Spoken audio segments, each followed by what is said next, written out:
Bom, vamos lá então. Então, assim, bem-vindos a todos e todas a mais um encontro.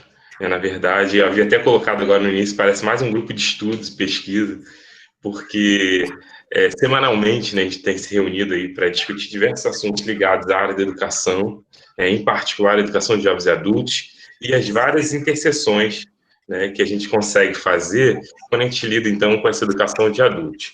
E uma delas foi fruto da conversa de hoje. Só para lembrar que no dia 2 de julho, olha aí, Isabel, dia 2 de julho, nós tivemos um encontro com a professora Elza Osobra e a professora Kátia Abu, pesquisadoras também na área de educação de adultos, e que nós tivemos uma conversa que chamou-se, então, Encontro com a Alfabetização e Educação de Adultos em Moçambique. Dessa discussão que vocês também estavam, acabou gerando, né, um papo sobre a questão dos ritos, das práticas culturais, voltadas para as raparigas, né, a relação dessas meninas ao se tornarem mulheres ou passarem pelos ritos e abandonarem as escolas na idade própria, né, na idade escolar. E aí, fruto disso, criou-se um grande desafio, né, Isabel? O desafio foi, então, vamos pensar uma outra live em que a gente possa falar dos ritos dos rapazes, dos homens. E aí, se eu não me engano, o professor Geraldo estava. Eu não sei, eu acho que o professor Arsênio foi convidado recentemente. Mas dessa conversa anterior, o professor Arsênio e o professor Geraldo, gerou, então, a nossa conversa de hoje. Porque quando a gente fala, né, das práticas culturais, Moçambique é riquíssima, né, nessas áreas, a gente está falando de algo que envolve a ancestralidade, a espiritualidade, as tradições, que não são contadas, né? É um pouco daquilo que a gente sabe, mas que pouco se lê. Eu tenho lido, por exemplo, um autor chamado Alberto Viegas, que ele tem um livro, e é um livro um tanto simples, né, que é um livro que trata de educação tradicional em Macua, na etnia Macua, em que ele fala dos ritos de iniciação de rapazes e moças, né, de raparigas. Então, pensando nessa discussão, foi que surgiu a live de hoje. Então, meu muito obrigado. Dizer que essa live é muito especial, porque a gente consegue discutir educação e cultura num único momento, pensando aí as relações de Moçambique com a educação de uma maneira geral, né? Então, a gente intitulou a conversa de hoje como Educação Tradicional e Ritos na Construção de Identidades, Representações e Convicções Masculinas em Moçambique. Vocês dois são pessoas, pesquisadores, docentes que trabalham com essa temática. Então, é uma conversa, fiquem muito à vontade, mas a ideia é que a gente consiga, então, trocar, né, muitas das nossas experiências. Vou dizer o seguinte também para todos os convidados, vocês vão perceber que eu vou fazer a pergunta, né, e vai ter um tempinho de distância, né, um deadline aí de 1 ou 2 segundos. É normal, tá certo? Então, não vou atropelar a fala. Então, vou esperar vocês falarem e logo depois, de alguns segundos, eu retomo qualquer coisa que eu tiver que perguntar. Vamos combinar primeiro o seguinte, professor Geraldo primeiro e logo depois professor Arsênio. Pode ser assim? Então, pode ser. Muito obrigado, né, por esse encontro. Bom dia, boa tarde, boa noite. Então, o encontro de hoje tem duas pessoas especiais, né? Uma que está sempre aqui conosco, que é o professor Geraldo Cardoso Sotaria, professor, pesquisador, mestre em educação, ensino de geografia. Ele é doutorando em geografia pela Universidade Pedagógica de Moçambique, é docente e assistente, então, da Universidade de Iricungo e Extensão da Beira, em Moçambique, e pesquisador do SEDECA, né, e do SEDECA Uniricungo e do GeoAfrica. Abro parênteses para agradecer a professora Elza Osobra, que foi a mentora de todo esse encontro em que nós tivemos aí a feliz a passagem, né, e ao mesmo tempo aí se deparar com o professor pesquisador, o professor Geraldo. E nós temos também, diretamente de Moçambique, o professor Arsênio Luabo. O professor Arsênio, a gente tem algumas conexões, né? Moçambique, Brasil e Rio, porque o professor é mestre em educação e ensino de português, é especialista em sociolinguística, é docente na Universidade Pedagógica de Moçambique, doutorando em comunicação na UERJ Brasil, UERJ no qual eu fui formado durante todo esse tempo, né? Como a gente sempre está em formação, eu posso dizer que eu continuo sendo aluno, professor, enfim. A UERJ, então, foi da Universidade Estadual do Rio de Janeiro, em que eu tenho graduação, a pós-graduação. Então, deixa eu me apresentar. Eu sou o professor Luiz Carlos Ferreira, professor da Universidade da Integração Internacional da Lusofonia Afro-Brasileira, aqui no Ceará, Rio de Janeiro, de coração aí, carioca, mestre em Educação, doutor em Políticas Públicas. Aqui na Unilab eu tenho pesquisado a educação de jovens e adultos e as manifestações culturais. Então, eu tenho feito aí umas discussões que envolvem a educação de jovens e adultos nos mais variados aspectos, né? Seja Brasil, África, pensando essa modalidade a partir de diversos interesses e entrecruzamentos.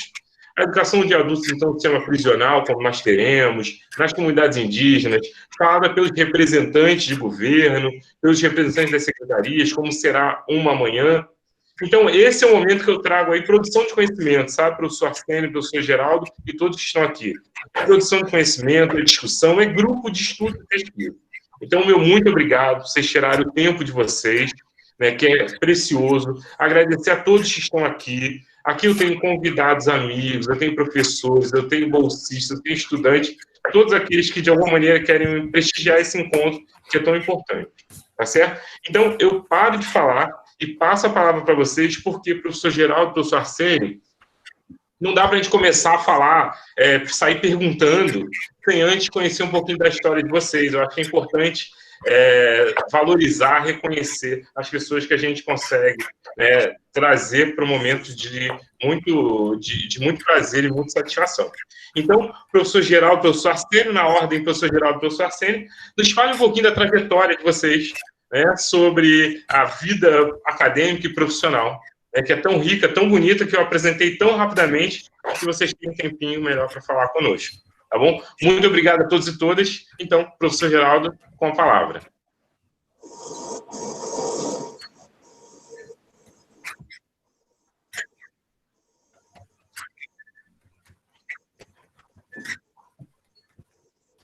Eu acho que tem um deadline que está maior do que 2 segundos, professor Geraldo. Me ouve?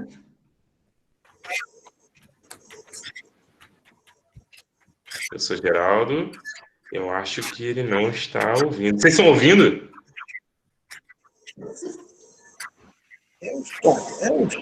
Então, é o seguinte, professor Arsênio, então, Arsênio, por favor, então começa, e eu vou escrever no chat para ele, e pode ser que ele realmente não esteja nos ouvindo, tá certo? Então, professor Arsênio, pode começar, e eu vou escrever para o professor Geraldo. Muito obrigado, professor Luiz. Professor Arsênio, segura aí um pouquinho. Se ouve, a minha fala está chegando? Tem um tempo aí distante, né? Está chegando a minha fala? Agora tá.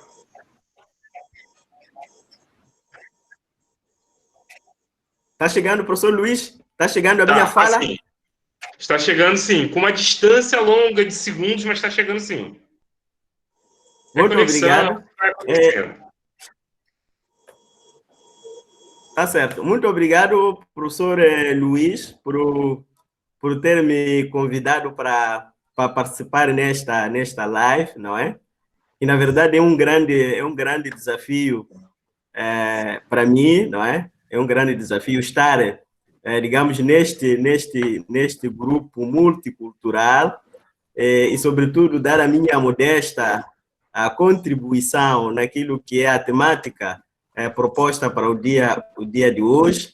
Muito obrigado também ao professor Arsênio e obrigado a todos vocês por estarem a me ouvir, não é? Na verdade, é uma conversa e espero aprender muito de vocês, de acordo com a interação que nós vamos estabelecer aqui. Em relação ao primeiro ponto que o professor Luiz coloca, que é a minha trajetória, digamos, acadêmica, não é, e profissional. Bom, primeiro dizer que, eu ingressei na escola, não é, relativamente tarde. Por que eu digo isso relativamente tarde? Porque, de acordo com as normas vigentes no país, o ingresso ao nível do ensino primário é com 6 anos, mas pronto, houve melhorias, agora é com 5, mas estamos dentro desse contexto de melhoria. Mas eu entrei na escola, então, um pouco relativamente tarde, digo, com 9 anos, não é? Com 9 anos, já devem estar a imaginar, já um pouco crescido, não é? Com 9 anos, isso é em 92. Então, de 92 até 97, terminei o ensino primário, que aqui em Moçambique, dentro do Sistema Nacional de Educação, é de primeira até sétima classe, não é? Até sétima classe. E depois ingressei no ensino secundário geral, que começa com oitava, nona, décima primeira, 12ª, tendo terminado, então, no ano de 2003, não é? O ano de 2003. Depois, 2 anos mais tarde, então, eu ingressei no ensino superior, para fazer um curso que na verdade, me apaixonei bastante, que é o curso de Geografia, não é? Na Universidade Pedagógica, não é? Na Universidade Pedagógica. Como muito bem disse o professor Luiz, eu sou licenciado em Ensino de Geografia, não é? Então, fiz este curso por 4 anos, a duração é de 4 anos, e depois, em 2013, terminei o mestrado, não é? Em Educação e Ensino de Geografia. Essa é a designação do mestrado que eu fiz, era mestrado em Educação e Ensino de Geografia, mas antes de fazer o mestrado, já quando eu era licenciado, eu ingressei no ensino superior, não é, como assistente estagiário, né? Como assistente estagiário, na cidade mesmo onde eu me encontro agora, que é a cidade da Beira. Na altura, era a Universidade Pedagógica, por sinal, onde eu fiz também a licenciatura em Ensino de Geografia, né? A Universidade Pedagógica, começando, então, a trabalhar no Departamento de Geografia, não é? Dando aulas, disciplinas de didática de geografia, geografia de Moçambique, entre outras disciplinas, não é? E também dava alguma assistência ao curso de gestão ambiental, na disciplina de educação ambiental, teoria de desenvolvimento comunitário. Então, em 2013, eu termino o meu mestrado, né? Depois fico num compasso de espera, mas que, na verdade, era um momento de espera também, de uma oportunidade, não é? Para ingressar na pós-graduação, nesse caso, para fazer o doutoramento. Então, isso veio a acontecer em 2018, não é? Em novembro de 2018, iniciei a fazer, então, o doutoramento em Geografia, não é? O doutoramento em Geografia, na mesma Universidade Pedagógica. Agora, com a questão da reestruturação das instituições do ensino superior aqui no nosso país, a Universidade Pedagógica foi extinta e dela foram criadas cerca de cinco universidades públicas, não é? De 5 universidades públicas. Uma das universidades acabou ficando com o nome, não é? Da antiga universidade, que era a Universidade Pedagógica, e acabou adotando este nome e depois tentou ajustar, então passou a ser Universidade Pedagógica de Maputo. É uma universidade que está mesmo na capital da República de Moçambique, que é a cidade de Maputo. Então, esta é mais ou menos a minha trajetória, digamos assim, acadêmica e também um pouco profissional. Muito obrigado, professor Luiz. Tá certo, professor Geraldo. Muito obrigado. Professor Arsênio. E muito boa tarde, não é, a todos e a todas. Como disse o professor Geraldo, eu também tenho uma história meio parecida, não é? Mas vou contar com muita brevidade, que é para também podermos ganhar o tempo para discutirmos mais do assunto que nos trouxe a este debate. Eu sou Arsênio Luabo, não é? Nascido numa das províncias centrais da República de Moçambique, Zambésia, com a sua capital, Quilimane, não é? É uma cidade, entre as cidades, um pouco mais grande que muitas outras cidades moçambicanas. depois de fazer meu ensino primário, mesmo na cidade de Quilimane, tive de me transferir para a cidade da Beira, onde agora se encontra o professor Geraldo, não é? Onde eu fui fazer lá, não é? O ensino secundário, fui fazer lá a 8ª classe até 12ª classe, né? Mas na 10ª, fui obrigado a fazer o curso de formação de professores primários. Então, eu sou professor primário, não é? Comecei a trabalhar com a educação já com 18 anos, não é? Então, e por aí parece-me ter um pouco mais de argumentos sobre as práticas educativas no terreno, não é? Como nós sabemos, Moçambique é um país vasto e complexo, e eu andei em muitos distritos, não é? Distrito, quer dizer, quando falo de distrito, estou a falar depois dos estados ou província, nesse caso, não é? Temos os distritos que são os círculos um pouco mais pequenos que a província, nesse caso, né? Que se equivale no Brasil com o estado. Então, saí para Beira, nesse caso, fui fazer o ensino secundário, interrompi com a 10ª classe, fui fazer o ensino profissional, nesse caso, formar-me como professor primário. Depois da minha formação como professor primário, desloquei-me para um distrito que dista mais ou menos 300 quilômetros da cidade, da Beira, fui lá trabalhar, até sensivelmente 2004, foi lá que saí para ingressar para a universidade, fazer o ensino superior ou graduação, não é, no Brasil. Então, fiz lá a graduação em licenciatura em ensino de português, não é? E nessa altura, quando estava a fazer a formação, a licenciatura em ensino de português, decidi começar a alinhar aquilo que é a minha linha de pesquisa e comecei a explorar mais elementos que tivessem a ver com a língua e as práticas locais. Então, eu quando começo a pesquisar, ou começo a trabalhar na área de sociolinguística, que é a relação entre a língua e a sociedade. Então, foi por aí que começo a trabalhar mais ou menos, né? Para além da experiência que eu trouxe lá no terreno, ou seja, no distrito onde eu estava a trabalhar como professor primário, então comecei a aprofundar as práticas educativas, mas com ligação com a própria língua, né? Língua portuguesa nesse caso. Então, fiz a graduação, mais tarde tive de fazer o mestrado, não é? Mas já o mestrado eu faço depois de ingressar para a universidade como professor, não é? Como assistente universitário, nesse caso, começando pela carreira de assistente estagiário. E em 2012, 2013 também fiz o mestrado, terminei em 2014, não é? Porque comecei em agosto de 2012 e terminei em agosto de 2014. E de 2014 para cá, não é?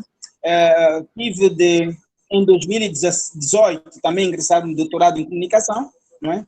E tive de viajar de Moçambique para o Brasil, para o Rio de Janeiro, e foi lá onde eu estou a fazer meu doutorado até hoje, não é? E em termos de pesquisa, não é? Vale aqui sublinhar que, como eu disse, não é? Eu venho trabalhando já há bastante tempo como estudioso de língua, mas na área da relação da língua e cultura, e isto fiz mesmo depois da formação, depois da graduação, e continuei isto como professor também da universidade, não é? Então, quando chego à universidade, de facto, tive de lutar para fazer uma área, não é? Que tivesse a ver com estas práticas linguísticas locais.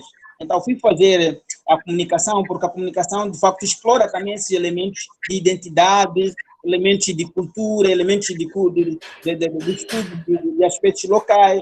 Então, o meu doutorado é mesmo virado para a área das práticas educativas, práticas de identidade, representações, assim como outros elementos importantes que se estudam na cultura. Então, este é um desenho, mais ou menos, daquilo que é a minha trajetória acadêmica até hoje. E hoje sou professor da Universidade Pungue, não é? Nesse caso, depois da reestruturação da Universidade Pedagógica.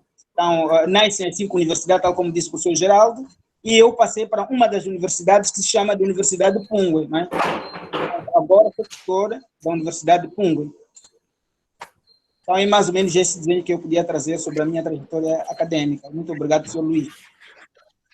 Obrigado, professor Arsênio. Eu nem sabia que tinha acontecido essa distribuição para 5 outras unidades. A princípio, eu sabia que a Universidade Pedagógica ela tinha sido aberta, mas aí, pensando, por exemplo, na Universidade de Licumbo, eu não sabia que tinha ainda outras universidades que agregaram aí, aliás, que fizeram parte dessa visão. Muito interessante, professor. Muito obrigado. E então, agora, eu acho que a gente consegue aterrissar um pouco mais na temática que a gente, né, se propôs hoje a discutir, que é pensar, então, a educação tradicional, né, pensar a educação tradicional, os ritos, né, o que faz parte de toda essa cultura tão preciosa que é a cultura em Moçambique. E aí, eu lanço para vocês uma questão que eu acho que é muito básica, mas que a gente precisa trazer aqui para todos que nos ouvem, que é o seguinte, afinal, né, o que a gente está chamando de educação tradicional? O que vocês podem nos explicar? A gente, embora o tempo seja muito, né, curto, mas o que vocês podem nos explicar a respeito desse conceito de educação tradicional, então, pensando essa relação com a cultura? Então, agora eu gostaria de ouvir um pouco mais de vocês a respeito, então, desse conceito. Professor Geraldo, quer começar? Tá certo, professor. Bom, esta temática sobre educação tradicional, não é? É muito diversa, não é? É muito diversa e é complexa, não é? É complexa. Falar de educação tradicional hoje, no momento como este em que nós vivemos da globalização, fica assim, digamos, é um conceito assim meio diluído, né? Meio diluído, porque a globalização hoje nos empurra para um pensamento, digamos, geral, não é? E isso faz com que percamos aquilo que são as nossas bases tradicionais. E isso é muito importante. Bom, falando um pouco sobre a educação tradicional, eu devo dizer que, bom, até a chegada dos portugueses em Moçambique, não é? Isso por volta de 1498, chefiados por Vasco da Gama, Moçambique não tinha, digamos, um sistema de ensino, não é? Digamos, formal, não é? Digamos, formal. A transmissão de conhecimentos, a transmissão de valores, convicções, era, de facto, feita com base, digamos, na educação tradicional, né? Na educação tradicional. Mas o que é isso, então, de educação tradicional? Esta aqui é a questão que o professor Luiz colocou, não é? Há muita, como disse, há muitos estudos sobre a educação tradicional em Moçambique, mas eu vou apoiar um pouco nos estudos que foram realizados por Mazula, e depois há uma publicação muito interessante que eu estava a ler, do de Eduardo Mondlane, não é? Que é considerado no nosso país o arquiteto da unidade nacional, porque foi ele que uniu os três movimentos na altura de luta da educação nacional. Então, para ele, a educação tradicional é aquela que é exercida no meio social, não é? Aquela que é exercida no meio social, onde a criança, digamos, faz parte, não é? Faz parte no meio social, e normalmente nós encontramos neste processo de educação tradicional a transmissão de saberes locais, não é? A transmissão de saberes locais. Saberes esses que, na verdade, hoje em dia podemos considerar que não estão dentro do circuito formal de educação, né? Dentro do circuito formal de educação. Então, a criança é educada neste meio familiar, não é? Na comunidade e na sociedade em geral, não é? Por meio de uma aprendizagem e por participação gradual na vida adulta. Então, a criança começa, neste contexto de educação tradicional, a ser, digamos, introduzida determinados valores, determinadas regras e comportamentos, até saberes, não é, dentro desse contexto familiar, não é, desse contexto familiar. E não só porém, no contexto familiar, ao nível também da sociedade, não é? Ao nível da sociedade, porque a criança não fica apenas no seio familiar, ela interage também com a sociedade ao longo do seu processo de crescimento e desenvolvimento, também vai adquirindo conhecimentos nesse meio social, né? Nesse meio social, que é um meio muito é muito interessante, é muito interessante. Então, a criança, como eu disse, vai sendo educada, não é, dentro daquilo que são saberes, que são normas de comportamento, que são regras que estão, digamos, estabelecidas dentro daquela comunidade, dentro daquela família. Mas como é que isso acontece, essa educação tradicional? Ela acontece sob duas formas principais, não é? Sob duas formas principais. A primeira forma é de modo espontâneo, não é? De modo espontâneo, onde então a criança ou o indivíduo conhece, digamos, o padrão sociocultural, não é? Sociocultural do seu meio envolvente. Aí no Brasil vocês chamam do entorno, né? Do seu meio envolvente, do seu entorno. Ele começa, a partir desta aprendizagem espontânea, não é? Começa a ver que, afinal de contas, as coisas são feitas outras coisas são feitas daquela forma. E ele usa um sentido muito importante, digamos, uma técnica muito importante, que é a observação, não é? Que é a observação. Ela vai observando o que é que acontece na família, o que é que acontece na sociedade, não é? Que é, na verdade, esse conjunto de saberes, esse conjunto digamos, de regras, esse conjunto de comportamentos, não é? Então, esta é a primeira forma digamos, de aprendizagem, não é? No contexto da educação tradicional, por formas espontâneas. Mas temos uma outra forma que é dirigida, não é? É por forma dirigida. Então, esta segunda, digamos, forma de transmissão, digamos, de conhecimentos, de saberes, de valores, não é? Vai acontecendo daquela forma dirigida, onde um indivíduo, então, aprende através de certas pessoas, não é? O indivíduo vai aprendendo esses comportamentos, essas regras, o conjunto o saber ser estar, não é? O saber ser estar dentro de digamos, da sociedade, mas por que aquelas pessoas, a família, a sociedade indica, então, para poder transmitir esses conhecimentos à criança. E aí estamos a falar de educação tradicional, aquela, então, dirigida, né? Popularmente conhecido como, por exemplo, os mestres, né? Os mestres na sociedade, que são pessoas relativamente adultas e que têm uma bagagem de conhecimento tradicional, não é? Esses valores todos. Então, a sociedade dá esta responsabilidade, não é, a essas pessoas de fazer com que essa criança possa, então, ser moldada, não é? Ser moldada dentro da sociedade, para a sua melhor, isso é muito importante na educação tradicional, para a sua melhor, digamos, integração. E essa integração, olhando para aquelas duas formas, digamos, de educação espontânea, depois essa dirigida, o objetivo aí é integrar a criança, não é, na sociedade, na família, não é, uma integração, digamos, pessoal, uma integração social e uma integração cultural. Então, isso é muito importante quando nós falamos de educação tradicional. Como disse, não posso aqui esgotar, não é? Os traços, digamos, característicos da educação tradicional, mas basicamente são esses elementos que eu queria, neste primeiro momento, queria deixar. Tá certo, professor. Está começando a esquentar a conversa. Professor Arsênio, é com o senhor. Mais uma vez, boa tarde, não é? De facto, eu gostaria, antes de fazer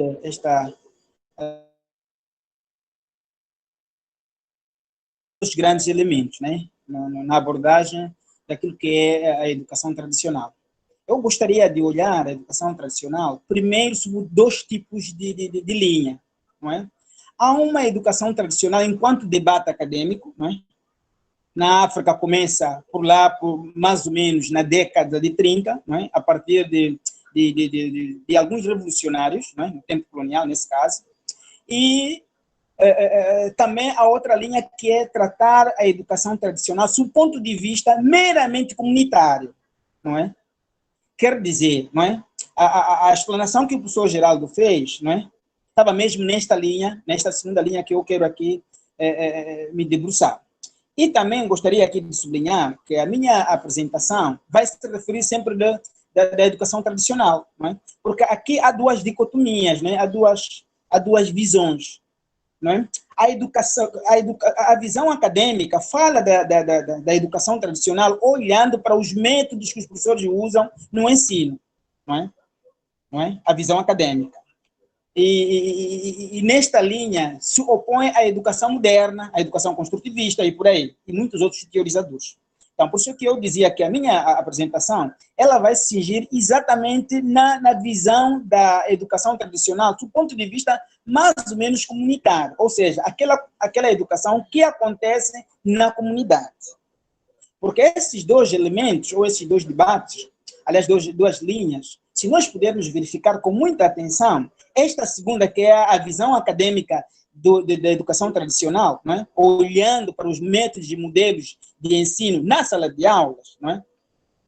Esta visão recupera e de algum modo se inconforma, né? Não se conforma com a não busca de elementos da educação tradicional enquanto elemento comunitário para a escola, não é?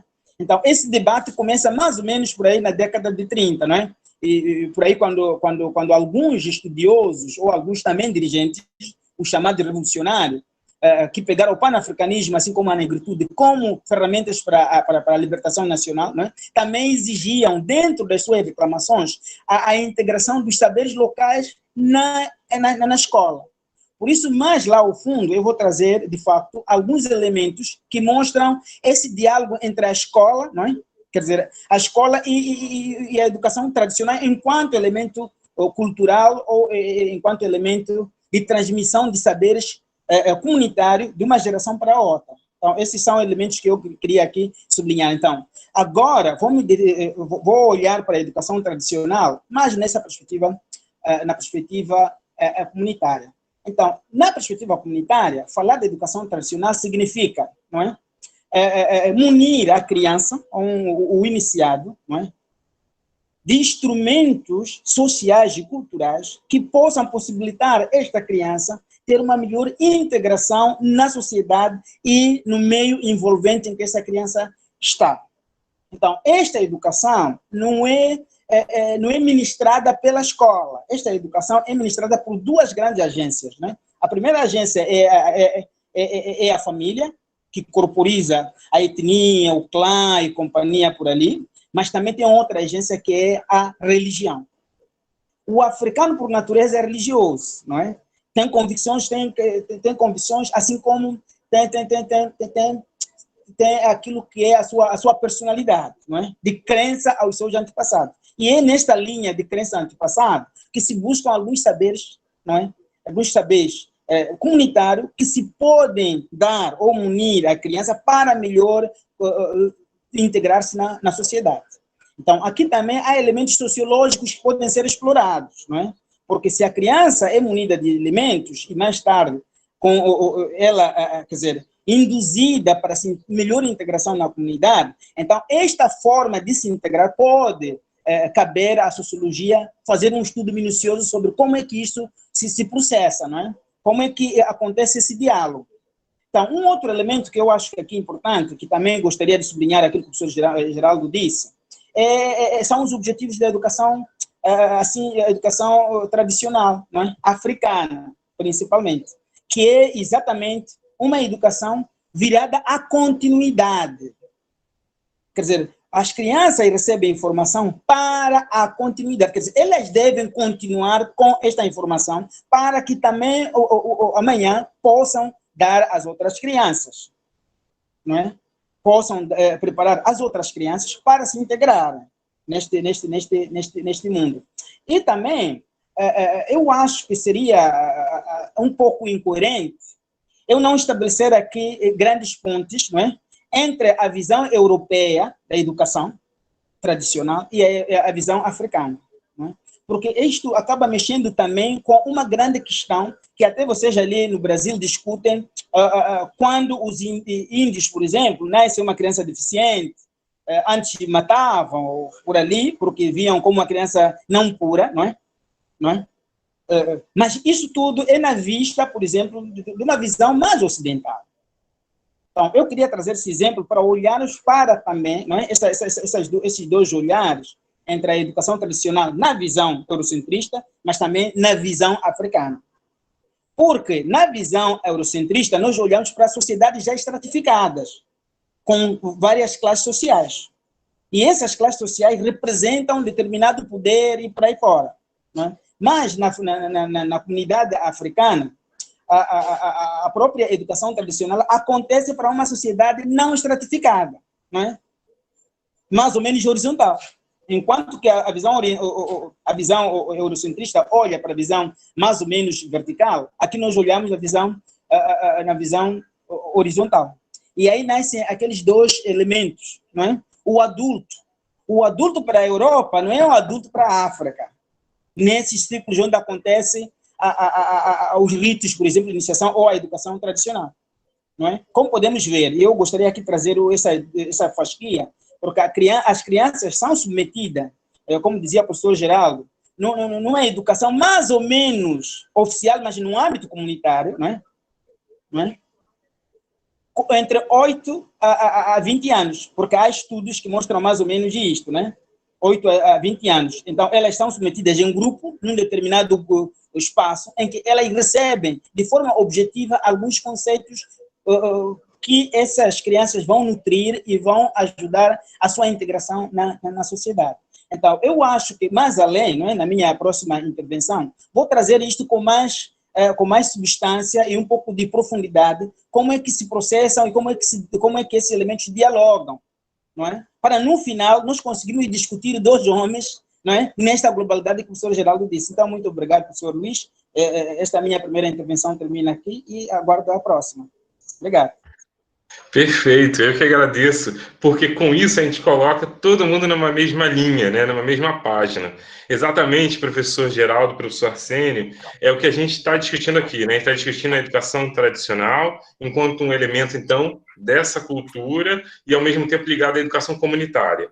Então, a gente está falando de uma educação cuja prática se dá pela tradição, né, pelas gerações. Então, perfeito, é isso mesmo que a gente está tratando, porque essa educação tradicional, formal, né, essa que está ligada aos sistemas, essa a gente está discutindo, a gente já vem discutindo em outro momento. Então, a riqueza de hoje é exatamente por conta dessa educação que passa, né, pelas gerações e que estão ligadas aos diferentes saberes.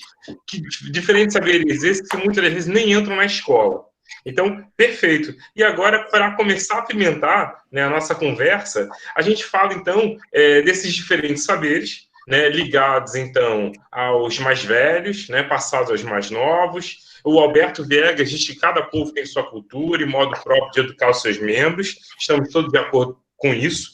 Né, mas essas práticas, elas perfazem a formação dessa identidade, né, do sujeito.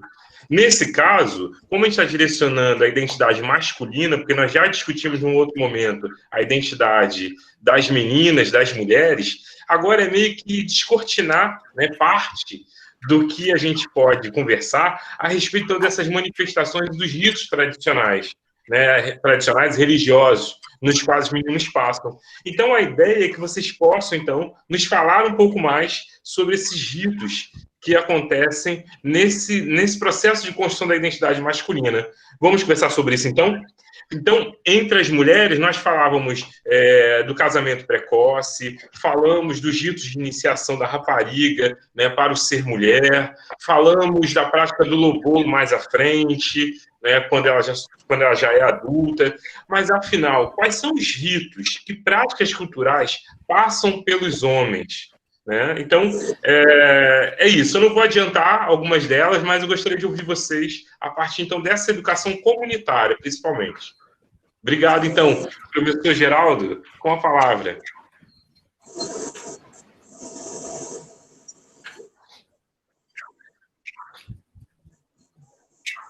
Professor Geraldo, com a palavra. Eu acho que o deadline está maior do que o que eu tinha pensado. Como aconteceu daquela outra vez, eu acho que deve estar acontecendo de novo. A questão da conexão. Professor Arsênio, me ouve, né? Estou vendo ali. Eu consigo. Consegue ouvir bem. Professor Geraldo? Vamos ver. Professor Geraldo, me ouve? Ah, agora chegou. Então vamos lá, professor Geraldo. Vamos falar um pouco dos ritos da construção da identidade masculina. Também consigo lhe ouvir. Sim, professor, bom, sim, muito obrigado. Mais uma vez poder partilhar. Sim, sim, bom, tá certo. Tá certo. Sim.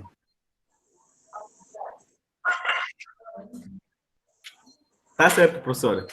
Bom, mais uma vez, muito obrigado por estarem me ouvindo, não é? Para partilhar um pouco daquilo que eu sei sobre os ritos de iniciação ou de passagem, não é? Mas antes eu queria resgatar aqui um pouco sobre aquilo que nós falamos, né, na educação tradicional, não é? Eu teria feito uma menção de que, pronto, a educação tradicional ela vai acontecer por duas principais formas. A primeira era espontânea e também expliquei, e a segunda era então dirigida. Então, é aqui onde eu vou fazer um link, uma ligação a partir da educação tradicional e dirigida, não é, com o rito de iniciação, porque é com base na educação tradicional dirigida onde nós encontramos pessoas, digamos, na comunidade previamente selecionadas, não é, pela família, pela sociedade, para então dar essa responsabilidade de poder iniciar a criança para uma vida adulta. Então, é dentro desse contexto da educação tradicional dirigida onde nós encontramos as chamadas cerimônias de ritos de iniciação, né? Cerimônias de ritos de iniciação. Porque os ritos de iniciação acontecem ou são dirigidas por pessoas que, na verdade, são escolhidas na comunidade e que conhecem também aquilo que são as regras, aquilo que são os valores, não é? Aquilo que é o comportamento social que se pretende que a criança, então, desenvolva para uma melhor inserção na vida adulta. Então, eu iria começar assim, fazendo um resgate do que é isso de ritos de iniciação, né? Bom, há muitos também estudos que foram realizados e que refletem um pouco mais sobre ritos de iniciação. Eu não vou citar aqui todos, mas eu devo fazer menção, por exemplo, um estudo feito por Conceição Osório, não é? Que é uma socióloga que estão aí os textos que podemos ler sobre ritos de iniciação no contexto, digamos, moçambicano, mas também tem um trabalho que está disponível do professor Braço sobre rito de iniciação e educação no contexto também moçambicano. Depois tem um trabalho de um suíço que é Van Ganen, não é? Que todos eu acho que aqueles que nadam na área da sociologia, na área da antropologia, é um autor incontornável. E também temos os estudos de Vitor Tornet. E esses todos tentam trazer mais ou menos a ideia, digamos, inicial do que é, então, essa coisa de ritos de iniciação. Mas falar de rito de iniciação é mais ou menos dizer que é a passagem, não é? Digamos, a passagem do indivíduo, da criança, de uma vida considerada ainda no momento de ingenuidade, não é? De uma vida considerada ingênua, para uma vida, então, uma vida adulta. Essa vida adulta, então, é essa vida que, na verdade, prepara, como muito bem disse o professor Arsênio, vai preparar a criança para fazer face àquilo que são as vivências, digamos, na sociedade, dentro do contexto da vida adulta. Então, com base nesse rito de iniciação, onde são transmitidos valores, onde transmitidos normas da sociedade, preparando então a criança para esta vida adulta. Os ritos de iniciação têm como a principal, digamos, função, não é, a organização e coesão social. Isto é muito importante, não é? A organização da sociedade, mas também esta coesão social que se pretende dentro da sociedade. Então, há vários, digamos, elementos que nós podemos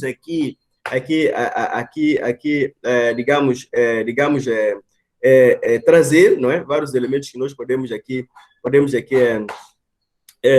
trazer. Por exemplo, existem ritos de iniciação quando a criança, por exemplo, nasce. Existem ritos de iniciação, digamos, para introduzir a criança à vida adulta, por exemplo, de casamento, não é? De matrimônio. Existem ritos de iniciação, por exemplo, que a criança deve saber, não é? Já na vida adulta, de morte. Então, esses ritos de iniciação então, são muito importantes para a integração, para a iniciação da criança da vida adulta. No contexto, naturalmente, no contexto africano, não é? No contexto africano, mas também no contexto, como muito bem disse o professor Arsênio, no contexto também religioso. E um dos ritos de iniciação que eu devo fazer produzida dentro do contexto da vida adulta, não é? É rito de iniciação de passagem, não é? Rito de iniciação de passagem. Então, dentro da sociedade, são indicadas pessoas que a sociedade considera de mestres, não é? Considera de mestres. Então, eles dão uma responsabilidade para, então, iniciar esta criança para uma vida adulta. E isso não acontece, digamos, num contexto, digamos, próximo da sua vida, da sua família, por exemplo, da sociedade, não. As crianças são levadas, não é? São levadas para um local previamente, digamos, identificado, não é? Para um local previamente identificado, e elas ficam lá dentro de um determinado período de tempo, que os mestres, digamos, definem. Pode ser uma semana, 2 semanas, dependendo de região para região. Olhando para aquilo que é a diversidade cultural que existe no nosso país, dentro ou das comunidades, das sociedades matrilineares, assim como não é, das sociedades patrilineares. Então, neste local, onde nós encontramos a criança, encontramos, então, essas pessoas adultas, como muito bem disse o professor Arsênio, isso passa de geração para geração, não é? De mais novos para mais velhos. Então, a criança vai sendo introduzida esses saberes para, então, quando regressar, ele já é considerada uma pessoa preparada, não é? Uma pessoa preparada para uma vida digamos, para uma vida adulta. Isto é muito importante para uma vida adulta. Então, isso, como eu disse, acontece ou é feita por pessoas, não é? Por pessoas previamente, digamos, preparadas. Vamos dar um exemplo, né? Isso já é uma experiência pessoal, não é? Uma experiência pessoal. Temos o caso, por exemplo, o rito de iniciação de passagem que tem a ver com a circuncisão, não é? Tem a ver com a circuncisão. Ora, a maneira como é feita este rito de iniciação de passagem, ele tem como eu disse aqui, ele tem um valor simbólico muito forte, não é? Tem um valor simbólico muito forte, que é a questão dessa coesão, a questão da preparação, então, da criança para uma vida adulta, não é? Para uma vida adulta. Então, o rito de iniciação por circuncisão, ele tem um valor muito importante, não é? Tem um valor muito importante. Mas, se calhar, antes de falar desse rito de iniciação, dizer que, bom, ao falar de rito de iniciação masculino, feminino, isso parte também, eu acho que o professor Arsênio poderá também acrescentar isso, parte daquilo que nós chamamos da divisão social de trabalho, não é? Da divisão social de trabalho, que começa desde a família, que a criança do sexo feminino deve saber fazer isso, é obrigatório isto na comunidade, não é? Também tem os seus rituais de iniciação para feminino, e também a criança do sexo masculino também deve saber fazer aquilo. É aí onde começa, então, é aí onde há, digamos, uma particularidade, quando nós falamos de rito de iniciação feminino e rito de iniciação, digamos, masculino. Agora, olhando para o rito de iniciação já masculino, que é a questão da circuncisão. A circuncisão tem um valor muito simbólico, diferentemente daquilo que acontece hoje, em que, pronto, as crianças são levadas para o hospital, depois são aplicadas anestesia, e por aí em diante, corta-se o precipício, e por ali, e tem no contexto moderno, isso tem, digamos, tem um valor mais higiênico, não é? De evitar transmissão de doenças, por aí em diante. Mas no contexto tradicional, ele passa mais do que isso, não é? Passa mais do que isso. Porque, olha, quando a criança digamos, cortada, eu vou usar esse termo, não é? Apesar de ser um pouco mais agressivo, quando é cortado o precipício, existe ali um ensinamento muito forte, não é que se pretende, porque aquilo é feito a sangue frio. Não é? Não há anestesia, não há aqueles instrumentos, não sei o que, é feito a sangue frio. E qual é, digamos, o ensinamento, qual é o valor que se pretende transmitir? Ali é a criança, então, saber entrar dentro daquilo que é o sacrifício. Passar a saber a viver com dores, porque a vida, não é? A preparação é que a vida não é feita de alegrias, não é feita de coisas bonitas, é feita de dores. Então, quando se corta a sangue frio, é mesmo para preparar a criança a saber que, bom, pronto, ele vai entrar num mundo, não num mundo, digamos, de alegrias, mas também num mundo feito também de dores. Então, a criança passa a viver com dor durante aquele momento, e aí é uma preparação de, pronto, como homem, você vai sentir essas dores. E se sentir essas dores, por exemplo, na morte, você não pode chorar, não é? Você não pode chorar, porque já tem este ensinamento muito grande que é saber a conviver com a dor. Para além disso, do corte da circuncisão, também a criança é ensinada, por exemplo, a saber respeitar os mais velhos, não é, a cumprimentar. Infelizmente, hoje em dia, não é, com a modernidade,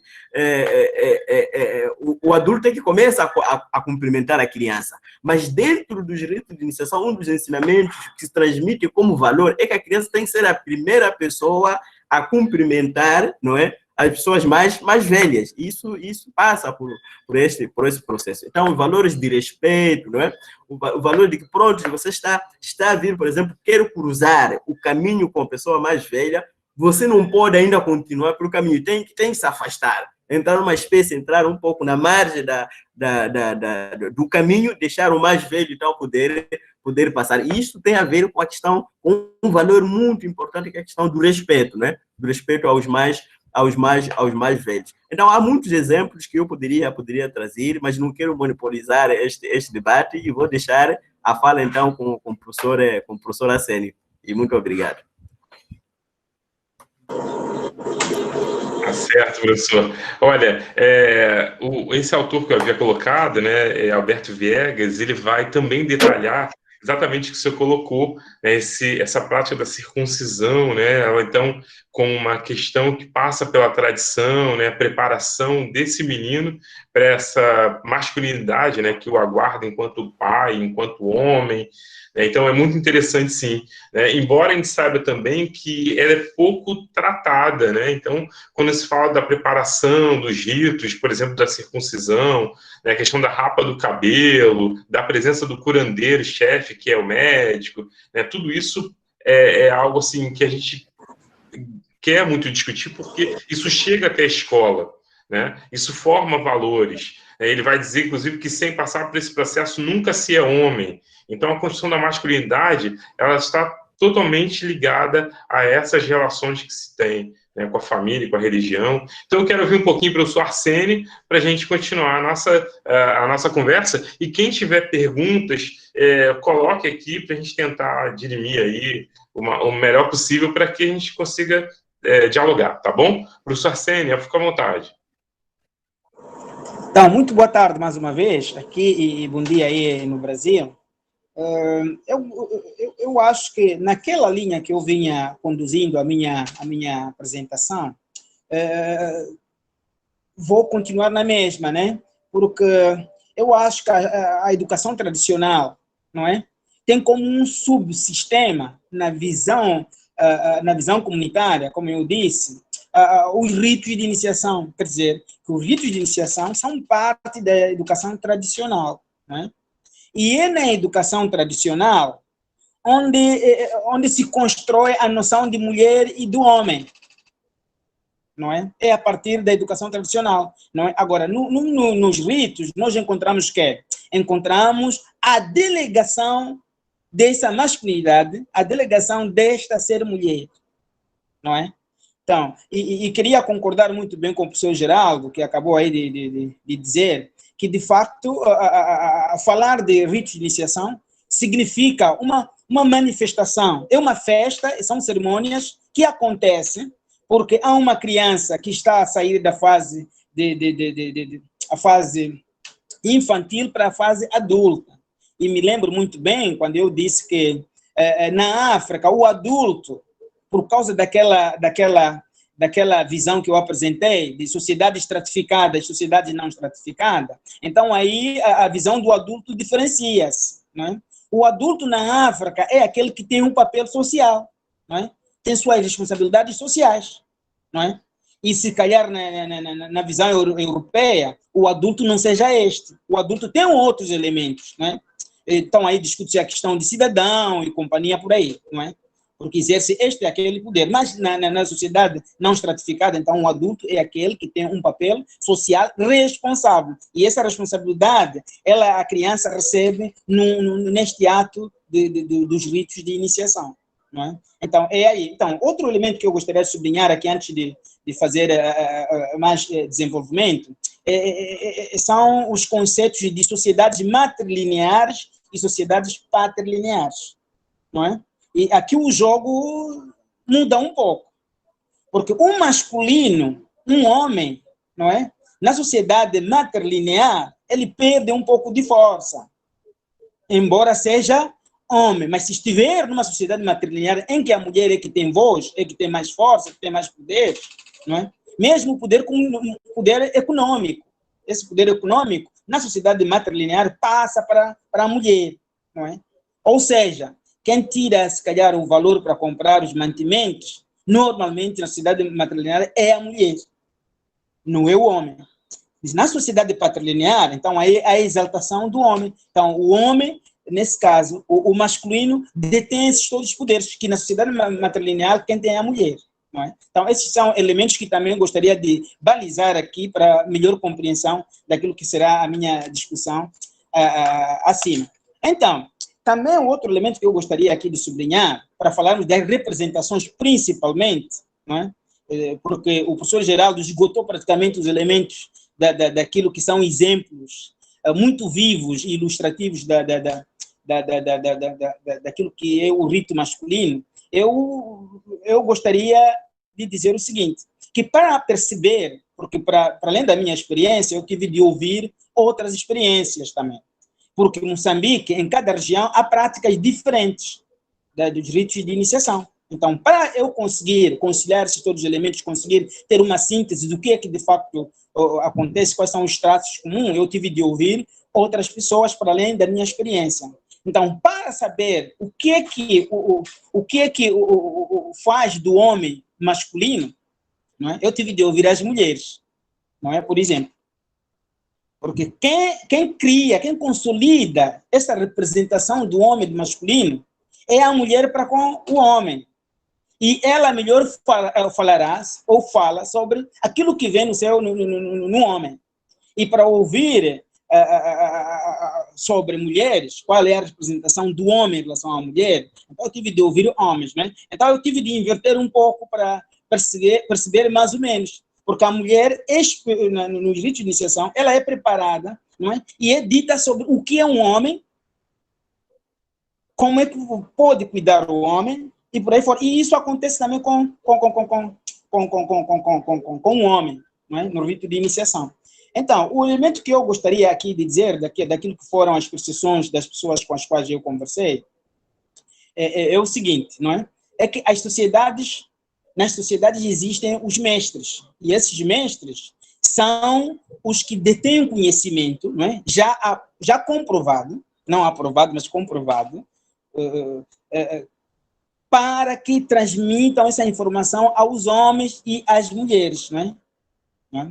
E, então, a própria sociedade cria esses elementos, essas pessoas, para poderem servir de reserva moral daquela sociedade. E é esta reserva que pode transmitir essa informação aos outros. E eu queria aqui apenas buscar um estudioso, Ritoshi, né? Que diz que o rito de iniciação é um processo de socialização da criança para a idade adulta. Então, este processo é mediado, como eu tinha dito, por duas agências, né? Mas a agência ligada à família, então temos aí um grupo, né? Que depois são conciliados, né? Há alguém da religião, há alguém, por exemplo, da família, do clã e da linhagem, todos esses são chamados para constituírem aquele grupo que vai servir da reserva, que vai transmitir as noções, os valores, a cultura para as crianças que serão preparadas para a inserção nessa nova vida, não é? Porque, afinal, esta nova vida é considerada como uma espécie de nascer de novo. Os ritos de iniciação para os homens, assim como para as mulheres, são vistos como um espaço de transição, um espaço de nascer de novo. De nascer de novo por quê? Porque aquele que vai para o rito de iniciação já como criança, de lá ele volta adulto. Volta com toda a responsabilidade social. E mais à frente, eu vou dizer, mais ou menos, caracterizar um pouco os tipos de rito de iniciação, para nós percebermos mais ou menos como é que este processo se processa e compreendermos melhor como é que as pessoas são preparadas para encarar a nova vida, né? Vou fazer esse tipo de ligação. Então, antes, gostaria, de facto, de ir tocar um pouco o aspecto que o professor Geraldo aqui ia trazendo, que tem a ver com a circuncisão masculina, não é? Há um elemento que eu acho importante que o professor Geraldo, de facto, foi muito modesto, né, na apresentação, mas eu gostaria de informar que quem não faz circuncisão nas duas situações que eu disse, quer na zona matrilinear, quer na zona até um pouco mais, quer dizer, é um pouco acolhido, mesmo sem fazer na zona patrilinear, então, esse não tem acesso a relações sexuais, por exemplo, pelas mulheres. A sua masculinidade está em causa se ele não faz se não faz a circuncisão. Então, este também constitui um dos fatores, um dos elementos que faz com que as pessoas corram para os ritos de iniciação. Então, há este elemento, há esse diálogo intracomunidade ou intrasocial, não é? Que faz ou veicula essa informação que quem não faz a circuncisão, este não é homem completo. Então, para você ser homem completo, precisa, de fato, de fazer essa circuncisão. Então, essa circuncisão também, para além deste elemento que eu acabei aqui de dizer, então nós podemos considerar como a chave das relações entre o homem e a mulher. Não é? Então, dos homens que eu ouvi sobre as mulheres, ou das mulheres que eu ouvi sobre os homens, as mulheres patentearam alguns elementos, né? É que quando se fala do confronto entre a escola formal e a cultura, ou seja, a educação tradicional, nessa visão comunitária, com a visão da visão da escola, educação tradicional, na visão eurocentrista, ou visão mais europeia, encontram aqui uma espécie de conflito que, no fundo, não é conflito. E isso eu senti quando estive no Brasil, por exemplo, não é? Em que a informação que chegava aos jovens brasileiros, por exemplo, ou que chega aos jovens brasileiros, não acontece assim, ouvir africano a falar da África, não é? Você ouve europeu a falar da África. Então, aqui o lugar de fala também, às vezes, desfaz ou desconstrói essas verdades, não é?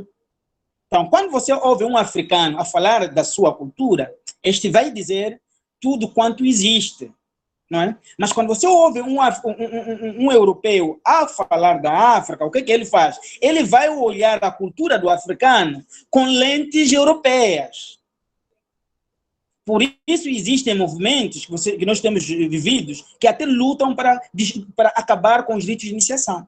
E acabar os ritos de iniciação significaria matar uma sociedade ou uma comunidade inteira, não é?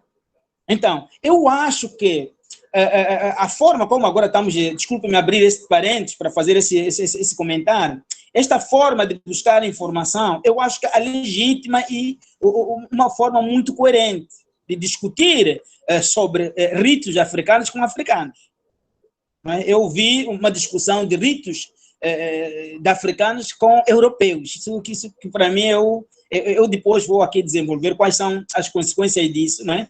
Porque os europeus já propõem matar esses ritos não podem morrer, porque mesmo o governo colonial lutou bastante para que isto morresse. Não morreu porque faz parte das tais identidades que estão dentro do nosso tema, né? porque os ritos de iniciação constituem identidade africana. E, ao mesmo tempo, nós temos a convicção sobre tudo quanto acontece. Agora, há elementos que são importantes que eu acho que também precisamos discutir. Qualquer tipo de cultura tem elementos que, olhando de forma universal, então precisam de alguma reconstrução, um pouco de análise, mas uma análise cuidadosa para não ferir sensibilidades, por exemplo, né? Então, eu mais ou menos queria aqui trazer esses elementos, mas também patentear a ideia de que, por exemplo, em sociedades africanas, né, as mulheres elas são relegadas no seu plano. Eu não concordo muito, porque esta visão, né, são elementos que eu acho que poderiam ser discutíveis, né, para poder se alinhar, mas eu acho que as mulheres recebem aquilo que é a sua tarefa nas práticas dos ritos de iniciação. Por exemplo, as mulheres cuidam a casa, não é? Por exemplo, as mulheres cuidam a casa, as mulheres cuidam as crianças, as mulheres cuidam a alimentação, o homem vai para a pesca, não é? Essa é a masculinidade nos ritos de iniciação masculina. São esses. O homem vai para as pescas, o homem é que vai derrubar árvores, o homem é que vai para a pastorícia, o homem é que desempenha aquelas funções consideradas um pouco mais pesadas, por exemplo, né? E isto eu não quero defender a ideia de que há coisas que às vezes precisam de algum olhar, né? Nessa visão de igualdade de direitos e igualdade de gênero. É necessário, isso tudo acontece, né? Mas os estudos que eu já li aqui, eu li um estudo de Oxfam, não é? Oxfam, que realizou na província da Zambésia, com a Faculdade de Educação da Universidade Eduardo Mondlane, não é? É uma das universidades, uma das referências no nosso país, que mostram que os ritos de iniciação nada prejudicam, na sua essência, né, ao acesso à educação das mulheres, não é? Mas o que acontece, de fato, é falta de diálogo entre a escola e a cultura, não é? E isto é que vai desconstruindo essa visão de que é possível conviver, não é? Entre a cultura e a escola formal. Então, eu também sugiro, nesse nosso diálogo, que é preciso que, mais tarde, reflitamos aqui essa conexão. Né? Por exemplo, o estudo que eu acabei aqui de citar, de Oxfam, e a Faculdade de Educação, de Eduardo Mondlane, diz que, diante deste mini-conflito, não é?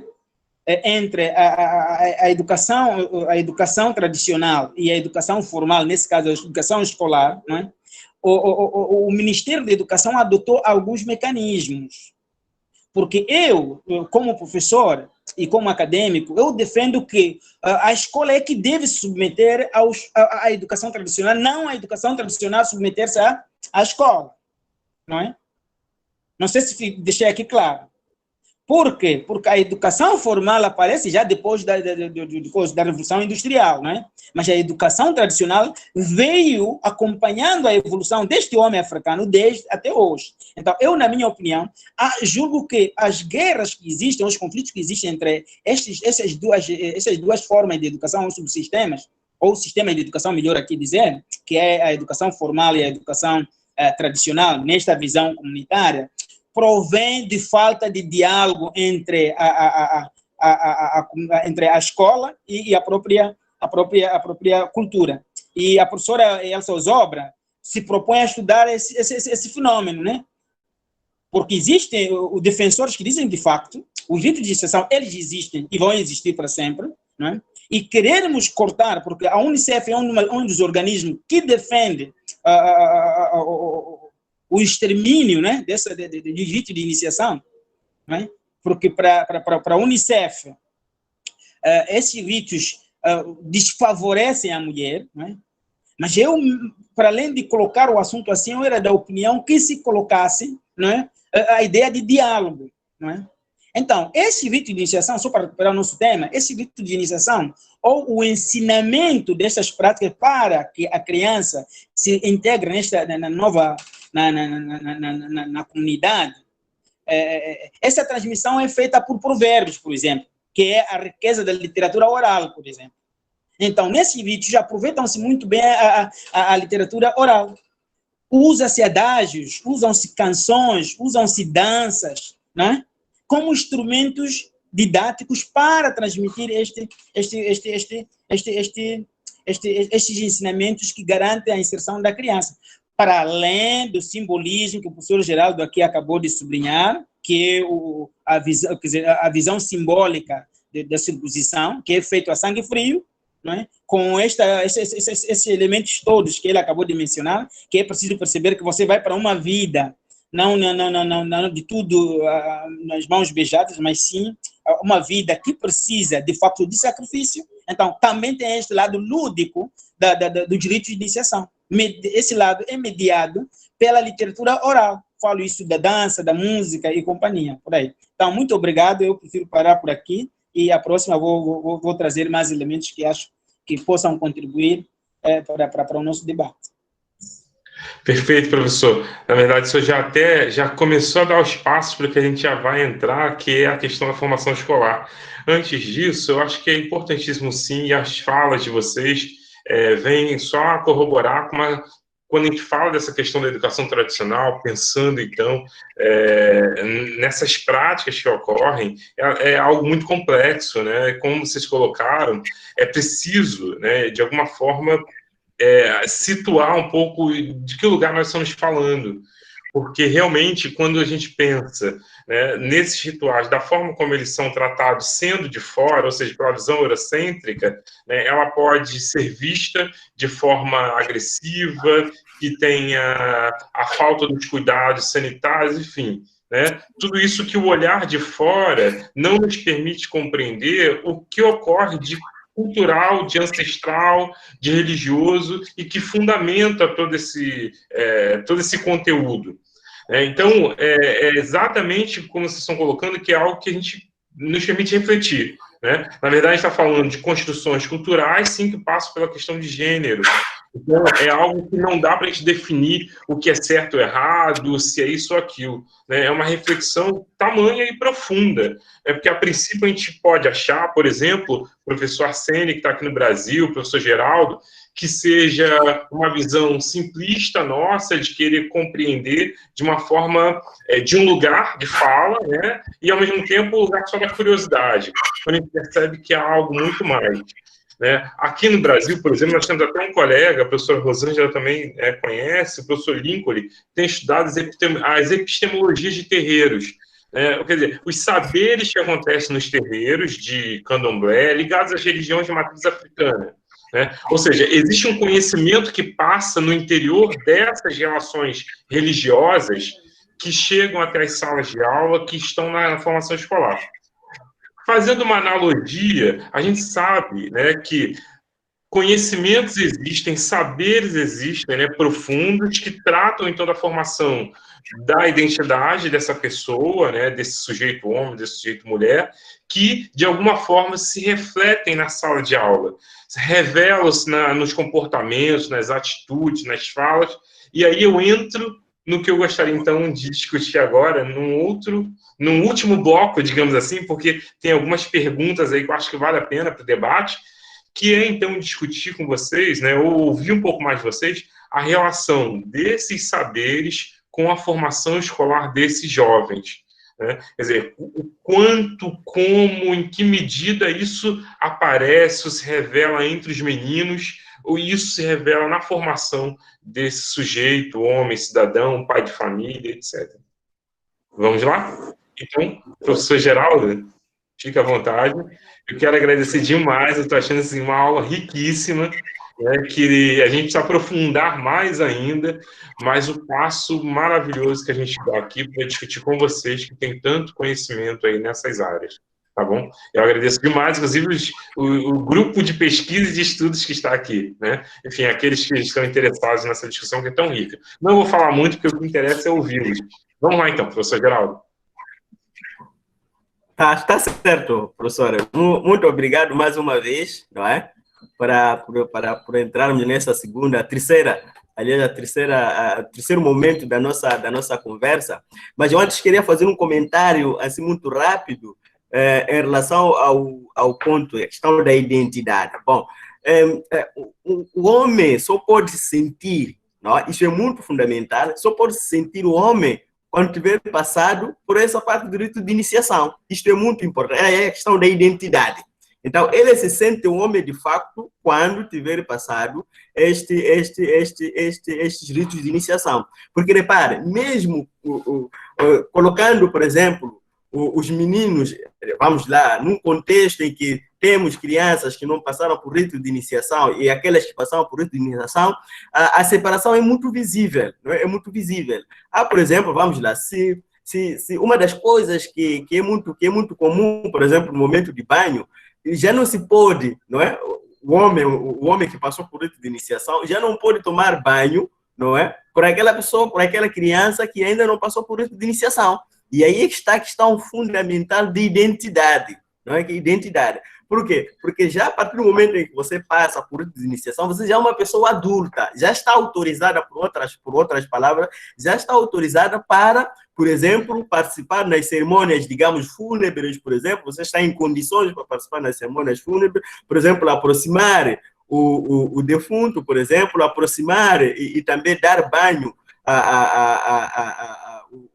a pessoa, digamos, que perdeu a vida. Isso é muito importante, diferentemente daquela criança do sexo masculino que não passou por rito de iniciação. Então, aí está a questão da identidade. É a questão da diferenciação, não é? Há aqui um conceito muito importante, que é a diferenciação. Há muito rapidamente, não é? Uma diferenciação, digamos, visível entre a criança do sexo masculino que não passou por rito de iniciação e a criança do sexo masculino, que passou por ritos de iniciação. Aí é que está a questão da identidade. Então, indo para a questão que coloca, não é? Que como é que esses ritos, então, de iniciação, esse conhecimento, esse manancial do conhecimento, então, dito tradicional, ele vai entrar, digamos, na educação formal, nesse caso, na escola, no circuito, digamos, formal da educação. Essa questão é muito fundamental.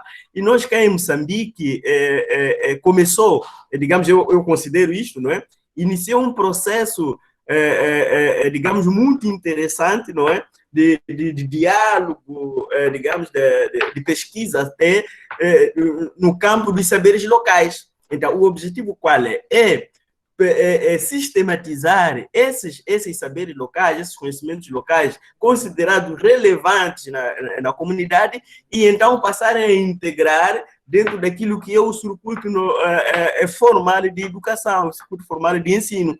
E eu devo aqui fazer referência, por exemplo, quem começou pelo menos pelas leituras que eu efetuei, quem iniciou, digamos, essa discussão, não é, dos saberes locais, não sei o que, é o professor Castiano. Ele é um filósofo que trabalha, que produziu, digamos, uma espécie, não digo uma espécie de um guião, mas uma reflexão muito importante sobre os saberes locais. A ideia qual é ver como é que esses saberes locais, então, vão entrar, não é? Podem entrar, qual é a possibilidade que existe esses saberes locais entrar, não é, na educação, digamos, no ensino formal. E aí a questão também da integração, não é, desses alunos. Então, eles começam, de fato, eles entram, sem sombra de dúvida, esses ritos de iniciação entram no saber, aliás, no ensino formal, a partir do momento em que, então, há este movimento no nosso país que está ainda na fase embrionária de discussão dos saberes locais, não é? A integração dos saberes locais nos diferentes sistemas de educação, aliás, de educação no nosso país. E também, repare, dentro daquilo que é a estruturação dos conteúdos, por exemplo, das diferentes disciplinas curriculares, o Ministério da Educação e Desenvolvimento Humano já reconhece, digamos, a importância, não é, que esses saberes locais têm na formação da criança, não é? Na formação da criança, de tal forma que em diferentes, digamos, disciplinas, não é?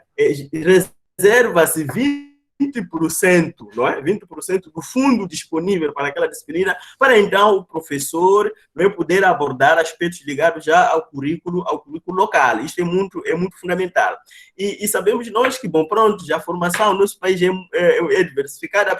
O professor, por exemplo, pode ser colocado por exemplo, na região norte e um pouco centro, onde temos as comunidades matrilineares, e depois temos o Vale do Zambeze, e o sul temos as comunidades patrilineares. Então, chama-se, dentro do contexto dos saberes locais, chama-se a pessoa, digamos, o mestre, a pessoa indicada, autorizada, como muito bem disse o professor, provado e comprovado, não é? E ele entra, então, nesse circuito formal de educação para poder explicar algumas coisas dentro do contexto do currículo local. Então, nós temos 20% do tempo disponível para o professor fazer a abordagem, então, dos saberes locais. E um dos saberes locais, como disse, é esse, que está dentro, que se enquadra dentro dos ritos de iniciação, não é? Por exemplo, no contexto atual, qual é a importância que tem a questão da circuncisão, qual é a importância que tem, por exemplo, do respeito, não é, pelos mais velhos, não é, entre outros aspectos. E falei aqui do Ministério da Educação e Desenvolvimento Humano, para além desta disponibilidade, digamos, da carga horária, e também por reconhecer que os direitos são muito importantes, o Ministério da Educação, dentro do seu plano estratégico, não é,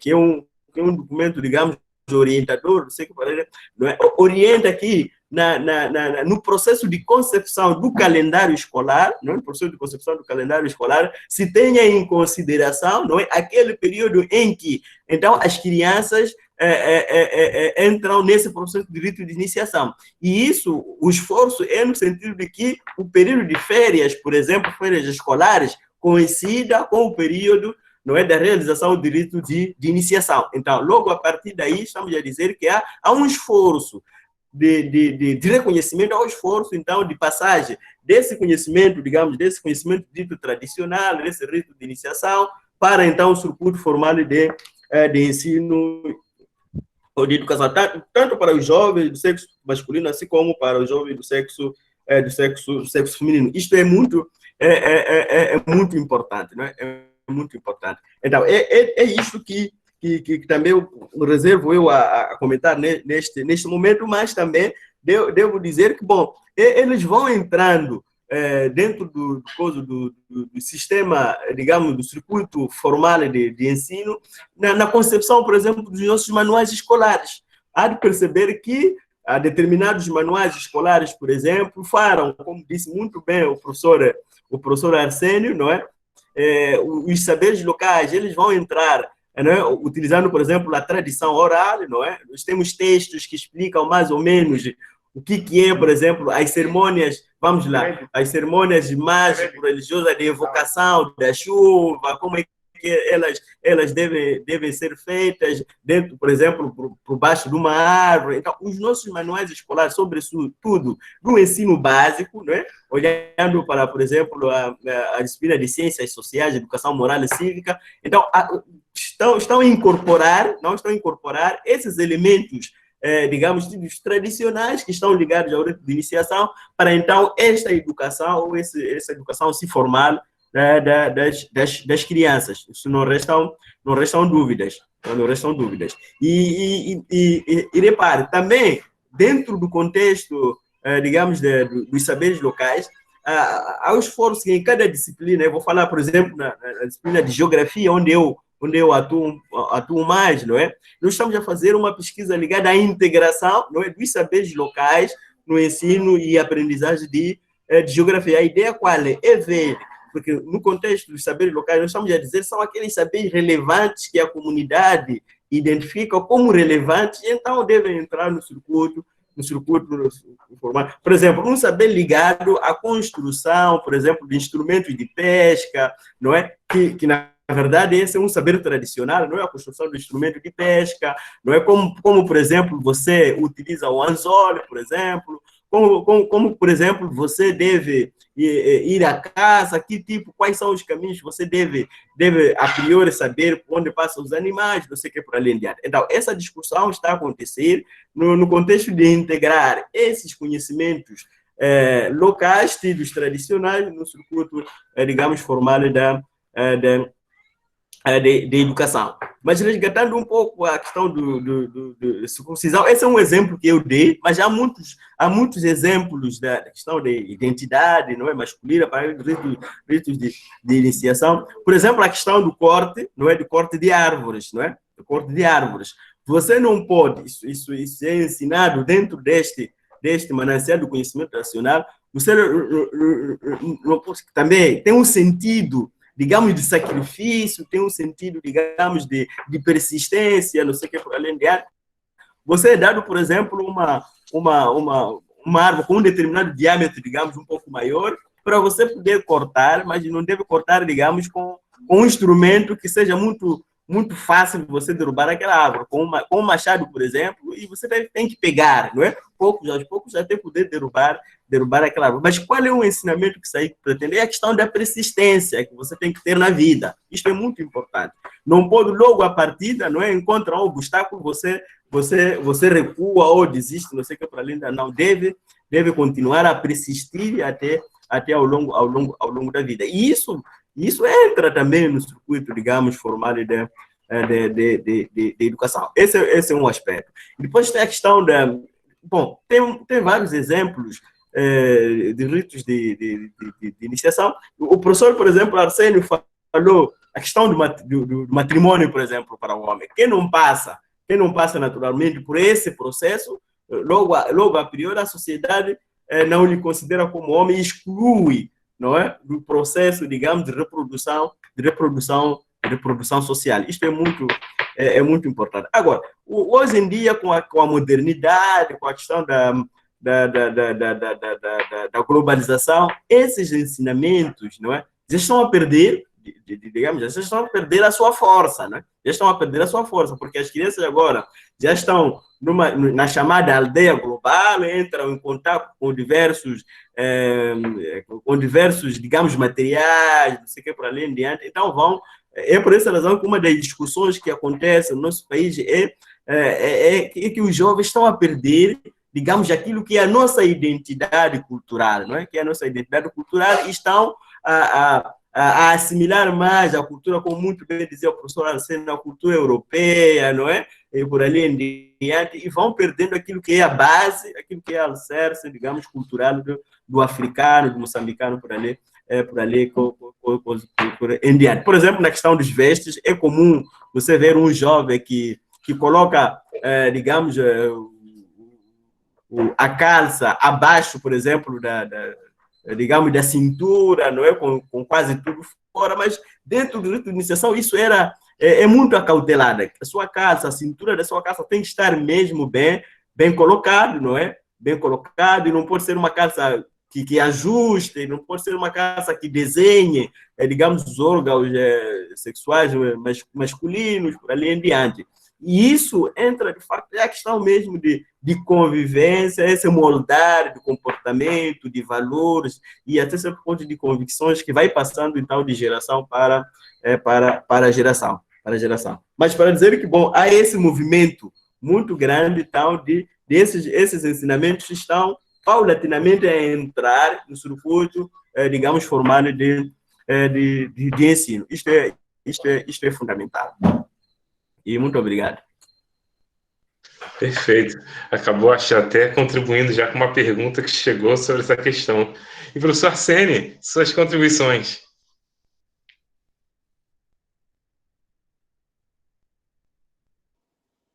Mais uma vez, muito obrigado, professor Luís, professor Carlos, né? A minha contribuição em relação a este diálogo entre a escola e os saberes tradicionais, como eu vinha dizendo antes, primeiro eu quero sublinhar, não é? Quero fazer das minhas as palavras do professor Geraldo, né? Ele, de algum modo, construiu, de facto, um panorama que esteja a acontecer. Simplesmente eu vou fazer passar um pouco por cima de alguns elementos que ele levanta, né? De facto, eu faço estudo ao nível do currículo local, né? Já fiz acompanhamento de monografias, de companhia nessa área, mas o que se constata é um alinhamento na implementação dessa política, não é? Então, a política é fraca, não é?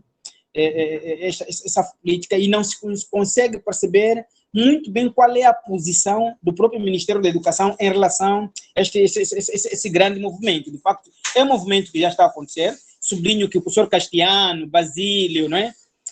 O professor, mesmo eu faço isto, mas ao nível dos nomes, eu estudo nomes tradicionais, não é? mais para... E já fiz uma análise entre os nomes que nós encontramos nos livros didáticos, os nomes das crianças, não é? Encontramos muita diferença, quase que não se encontram nos manuais didáticos, os nomes tradicionais, não é? Então, isto mostra mais ou menos essa hipótese que eu estou aqui a levantar, que precisamos de um alinhamento muito claro sobre o que é que se pretende com este movimento, não é? De resgate do currículo local. Outro elemento é a sustentabilidade em si do próprio sistema, quer dizer, do próprio currículo local, né? Que se diz 20% do tempo disponível para uma aula, é preciso abordar alguns elementos, não é? Porque da prática que eu tenho, não é? do que eu vivi lá no campo, não é? Onde era possível, por exemplo, tentava-se implementar isso. Então, as pessoas que vinham ensinar determinadas práticas exigiam algum pagamento, mas o Ministério da Educação não tem nenhum pacote para poder financiar essas pessoas que, de facto, também ajudam, né, no fomento desta política. Então, a política tem dificuldades.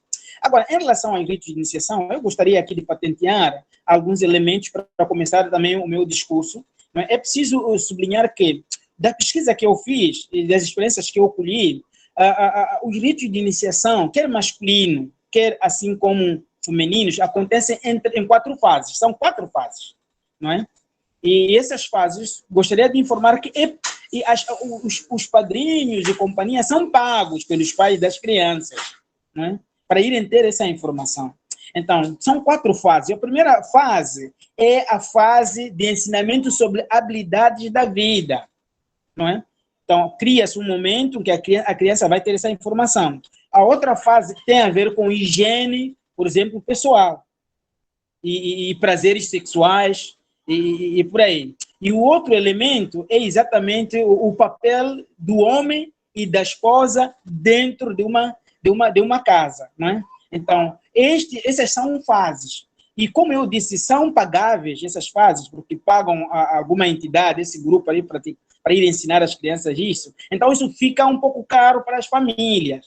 Mas tudo isso por aquilo que eu disse, porque as políticas não estão muito bem claras, né? Principalmente sobre qual será a finalidade desse tipo de levantamento. Que não basta só levantar as práticas locais, senão direcionar para uma política específica pública, quer ao nível de educação, quer ao nível de outras vias. Então, isto vai fazer com que, de facto, o governo ou o Ministério da Educação tenha esta vontade, né? Mas não consiga, se calhar, né, fazer com que os implementadores dessa política consigam ter uma visão, né, sobre onde é que vão desembocar com esta coleta dessa muita informação rica.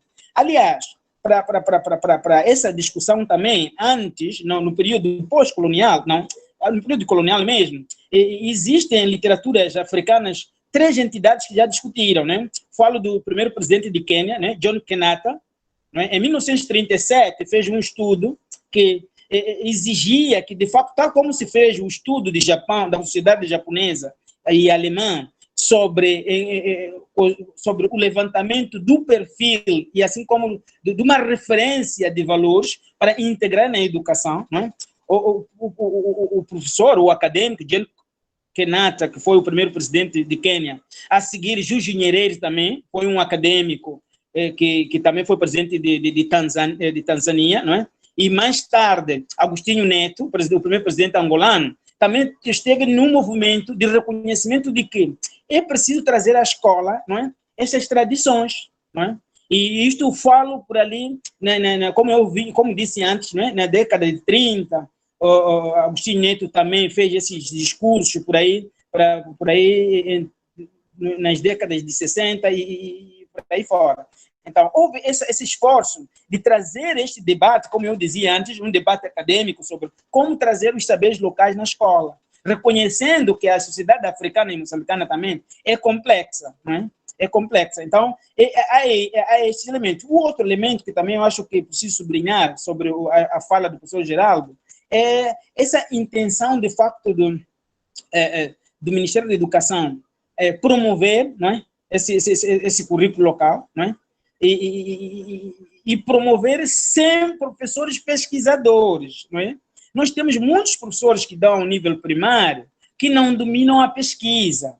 Daí, um outro fator que põe abaixo essa intenção de coletar alguns saberes locais. Não é? Então, nós precisamos de professores pesquisadores, não é? Antes de ser professor, perceber as técnicas de pesquisa para melhor coletar a informação. E o outro elemento também é a existência de algum fundo para a publicação desses elementos. Não é? Nós coletamos elementos muito importantes, porém a publicação é fraca. Nós, em Moçambique, temos pouca publicação sobre esses elementos. Não é?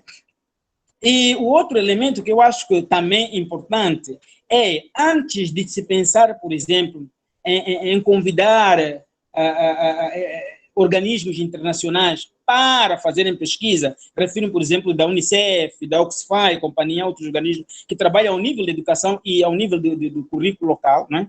Antes de vir, é preciso que esses elementos sejam reconhecidos pelos próprios africanos, né? Tal como disse Agostinho Neto, sublinhou muito bem isso, eu falo da década de 60, como disse, e disse que antes de pensarmos em redefinir, precisamos de reconhecer a sua importância, e Brown faz muito bem isso, mostra que os saberes locais, os saberes como rito de iniciação e outros elementos que fazem parte da educação tradicional, são muito importantes para a construção de uma sociedade da manhã. Infelizmente, nós na África tivemos uma colonização que logo a priori veio matar esta visão, não é? Veio criar condições para que a população não demonstrasse esses saberes. Não é? Então, nós caímos numa situação em que consumimos mais perfis ou visões europeias, não é? Ocidentais, que a própria visão. Então, a nossa educação fica sem base, não é? Sem base de partida, para que se acolham, não é? Esses elementos que o professor Geraldo disse muito bem que estão a fazer pesquisas de coleta desses elementos. Então, eu acho que também, não é? seriam elementos importantes, né? Que deixasse, mais uma vez, não é? Ou se abrisse uma espécie de políticas muito bem claras, desenhadas, que tenham um determinado fim, não só buscar a informação, mas precisa publicar, para daí as pessoas terem onde consumir. Então, é mais ou menos esses elementos que eu acho que eram importantes para fazer, e só informar que, infelizmente, não tenho muita carga do telefone, então pedia que aquele que tiver questões fizesse mais rapidamente para eu poder testemunhar o fim desta live. Muito obrigado. Perfeito, professor. Não, eu também compreendo que o nosso tempo também está muito curto. Eu vou fazer o seguinte, eu vou ter que selecionar aqui uma ou duas falas, se vocês concordarem, só para a gente poder dar voz, né, de alguma forma ou de outra. Eu estou deixando aqui o endereço do canal, caso alguém, né, queira retornar, e aí também eu posso passar o contato de vocês para que a gente possa, de repente, se tiver algum interesse em perguntar alguma coisa que não tenha sido dito aqui nesse momento. Então, eu vou tentar ser o mais breve possível, porque tem uma pergunta que chegou, que diz o seguinte, olha, logo no início, existem alterações nos procedimentos utilizados nos ritos de iniciação, olhando para a evolução histórica em Moçambique? Então, existem alterações? São positivas ou negativas? Eu acho que, para quem for responder isso, já tem uma outra. Será que os ritos de iniciação masculina acontecem da mesma forma em todas as regiões? Acho que isso já foi respondido, considerando as sociedades matrilineares e patrilineares. Talvez essa possa ficar com o professor Arsênio. Professor Geraldo, eu vou passar currículo. Professor Geraldo, tem uma aqui que fala sobre... Sim, a professora Rosângela colocou o seguinte, no campo da arte africana, há um filme produzido por Ousmane Sembene, desculpa se eu falei errado, professora, intitulado Moladi. Depois a senhora usa o microfone, pode falar, tá? Quer falar sobre o que havia colocado no chat? O Muladê, é o filme Muladê, que aí vai tratar dessas questões, que lá num vilarejo, lá de uma cidade africana, vai tratar desse conflito que há do entendimento da forma de aceitação dos ritos de iniciação para as meninas. E aí eu queria saber, assim, porque não é a Europa falando disso, é um produtor africano, né? Agora esqueci de onde é o Osmani. Eu acho que ele é da Nigéria, se eu não me engano, é isso. Mas aí, como é que eles veem, né? Assim, como é qual é o ponto? Não sei se é o ponto de vista, até porque eles já estão tratando dessa questão. Eu estou me vendo contemplada também nas falas, né? A questão do respeito cultural, né? Dessa coisa toda de como é que isso interfere na educação dos meninos e das meninas. Mas aí, se eles quiserem, se de repente há alguma discussão com esse produtor, né? Certo, obrigado. Obrigada. Mas se não Então, puder ver hoje, vocês podem ver outro momento, viu? eu achei ótima a sugestão do filme que eu também vou pesquisar. Professor Geraldo, eu vou passar essa fala da professora Rosângela, junto com uma outra questão que surge para a gente empacotar aqui, que diz o seguinte, olha, existe uma relação de conhecimentos tradicionais escolares, na contextualização das práticas, há disciplinas específicas que tratem dessa abordagem? Acho também que já ficou respondida, mas se a gente puder, então, meio que fazer essa divisão, professor Arsênio, professor Geraldo, eu começo logo, professor Arsênio, por conta da bateria do celular, e já rapidamente eu quero agradecer, professor, caso caia aí, meu muitíssimo obrigado, mas enquanto não cai, rapidinho então, consegue falar um pouquinho sobre essas questões que chegaram para a gente? Obrigado. E professor Geraldo, então, na sequência. Obrigadíssimo. Então, professor, mais uma vez, eu vou fazer o mesmo corrido. Então, se eu percebi bem, a questão foi se há alguma mudança, não é? Se há alguma mudança nos ritos de iniciação masculina ao longo dos tempos. De facto, a sociedade, como é dinâmica, há elementos que, de algum modo, vão sendo consumidos pela globalidade, não é? Há elementos, de facto, para além até dos ritos de iniciação, eu só quero trazer um elemento aqui. Aqui na zona centro do país, de Moçambique, quando um casal, né, um dos cônjuges falecesse, não é? Aquele cônjuge que fica ia levando, faz alguma cerimônia sexual com um familiar, não é? Então, imaginemos que, por exemplo, não é, aparece a situação da HIV-Sida, não é? E a prática sexual nesta cerimônia devia ser sem preservativo, por exemplo. Não é? Imaginemos que a pessoa tenha falecido com SIDA, por exemplo, HIV. Então, quando as autoridades verificaram esse cenário, e porque já a propagação da HIV-Sida era intensa por conta dessa prática, não é, chamada pita-cufa, aqui na Zona Centro, então o que houve foi de passar a fazer essa cerimônia com um medicamento, raiz, por aí. Então, isso quero mostrar que houve uma transição, uma mudança de algum modo. E isto também acontece com outras práticas ligadas à educação tradicional. Eu acho que respondi. Tá certo, professor Arsênio, é por conta do nosso tempo mesmo. Não, e de qualquer coisa a gente aprofunda mais, enfim, eu incomodo aí, mandando mensagem, tá bom? Não Professor percebi? Geraldo? Sim, professor, muito obrigado. Eu vou comentar assim a questão colocada pela Isabelle, não é? Se eu estou a ver aqui no chat, não é? Existe uma relação entre os conhecimentos tradicionais, os conhecimentos escolares, contextualização nas práticas de ensino. Há disciplinas específicas para tratar de tais questões ou as disciplinas devem prever tal abordagem? Bom, essa questão assim é meio assim problemática, é complexa, não é? Responder, não é? Mas é meio também problemática no contexto do Sistema Nacional de Educação no nosso país.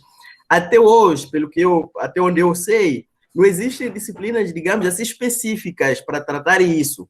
O que se pretende é dentro, digamos, da sua área de atuação, não é? Cada professor, ele deve ver, não é? Quais são, dentro do contexto currículo local, quais são os conteúdos programáticos que estão dentro da sua disciplina, então, sejam possíveis fazer uma ligação com a questão dos saberes locais. Não é? Isso é muito importante. Eu vou dar um exemplo, não é?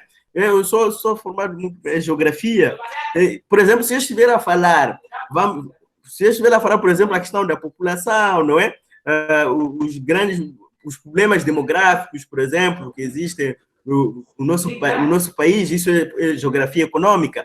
Então, eu devo fazer, não é, uma espécie de uma ligação entre esses diferentes problemas, por exemplo, o crescimento urbano da população, não sei o quê, com aquilo que, então, é a questão do saber, do conhecimento local. Especificamente, por exemplo, a questão do êxodo rural, não é a questão do êxodo rural. E depois, que conhecimento são gerados dentro dessa minha disciplina? Isso para dizer que não existe uma disciplina específica para tal. O professor reserva-se, não é? Reserva-se ao professor o tempo, já falei aqui de 20%, não é? O tempo de abordagem, digamos, desses conteúdos, mas durante, digamos, a lecionação da sua aula, olhando também para o cumprimento do programa. Isto é fundamental. Agora, a reflexão, naturalmente, que seria ideal, seria, na verdade, encontrar uma disciplina específica, não é? Onde, naturalmente, olhando para aquilo que o professor Arsênio disse muito bem, as pesquisas foram realizadas, não é, no contexto do currículo local, ver, então, qual é a disciplina a ser criada para, então, dar resposta àqueles conhecimentos locais. Isso é fundamental, porque assim, da maneira como está a acontecer a coisa, fica assim meio diluída. Estamos a dizer, coloca essa questão dos saberes locais no segundo plano. Não é? No segundo plano. Isso vai naturalmente contribuir para aquilo que o professor Arsênio disse muito bem, da perca dessa identidade nossa, não é, cultural. Isto é muito fundamental. Em relação à questão que eu anotei aqui da Rosângela, o filme que ela viu de Osmane, não é? Que fala de conflitos nas práticas de iniciação, digamos assim, feminina. Eu não tenho assim muito competência para poder comentar em relação a isso. Eu deixaria essa questão para uma pesquisa um pouco mais aprofundada, não é? Porque lembro que temos falado em uma das lives sobre a iniciação feminina, não é? Como é que ela acontece, não sei o que, por além de arte. E não sei se há algum comentário acrescido que eu possa fazer, professor Luiz. Olha, eu estou aqui, assim, muito satisfeitíssimo, porque o objetivo foi cumprido, né? Eu acho que esse encontro é muito rico. Eu acho que assistir essa live depois vale muito a pena para buscar mais conteúdos, para buscar as sugestões que vocês deram. Então, assim, meu muito obrigado, né? Primeiro por vocês terem tirado aí parte do tempo de vocês. Professor Luiz. Sim. Sim, há uma questão que está aqui, que eu estou a ver no chat, não é? Que é da Dilza. Sim, que é da colega Dilza. Então, ela dizia assim, como é que fica a educação dos filhos, olhando para a casagem, que a mulher é matrilinear e o pai é patrilinear.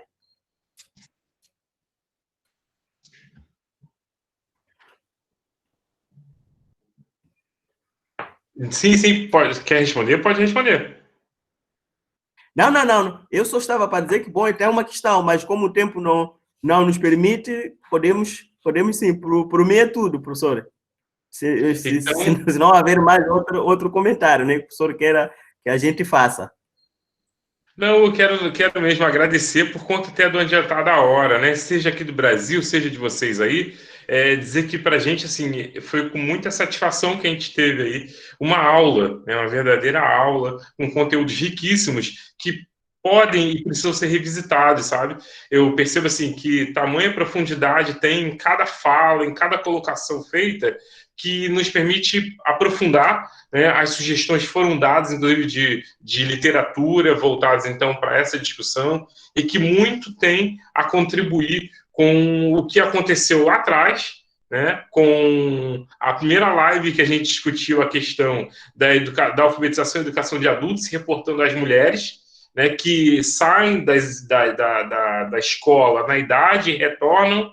E aí, fruto disso, então, professora Rosângela, a parte 2 ficou sendo, então, a discussão sobre as identidades masculinas, e a gente pode propor outras, sim, porque esse conteúdo é riquíssimo, belíssimo, e tem uma história aí de muita potência, né, na cultura moçambicana. Então, muito obrigado, professor Geraldo. O professor Arsênio, infelizmente, né, a ligação terminou por causa do celular, então já deixar registrado aqui os meus agradecimentos ao professor Arsênio Loabo, né, também que esteve conosco, professor da Universidade Pedagógica de Moçambique, e agradecer ao professor Geraldo Cardoso Sotaria. O professor Geraldo está sempre conosco, muito obrigado. O professor também é professor e pesquisador, né, da Unilicumbo. Obrigadíssimo. Obrigado a todos e todas, estudantes, professores, amigos, orientandos, enfim, todos que estiveram participando desse momento que é tão rico, tá certo? O endereço está aí, né? Quem quiser depois visitar, enfim, fica à vontade, tá bom? O meu muitíssimo obrigado. Aliás, amanhã tem uma outra live, só que aí a gente aterriza no Brasil. Amanhã eu consegui uma conversa, Rosângela, Isabel, aí, ó, estudantes, eu consegui uma conversa amanhã com a pessoa coordenadora da célula da EJA, na SEDUC Ceará. Né? Então, é a pessoa responsável pela educação de jovens e adultos aqui no Estado que vai permitir amanhã uma fala, né, numa conversa aí online, às 17 horas, aí é mais tarde aqui no Brasil. O professor Geraldo está convidado, os estudantes que estão em outros países também estão convidados, tá bom? Muitíssimo obrigado. Boa semana ainda para a gente, tá bom? Obrigado demais pela participação, pelas contribuições. Tá certo, professor, até mais. Agradeço. Tudo de bom, tá? Muito obrigado. Saúde a todos nós. Desculpa, a gente passa logo por tudo obrigado. isso. Até mais. Bom. Até mais. E agora eu aprendo a interromper a gravação. Interromper.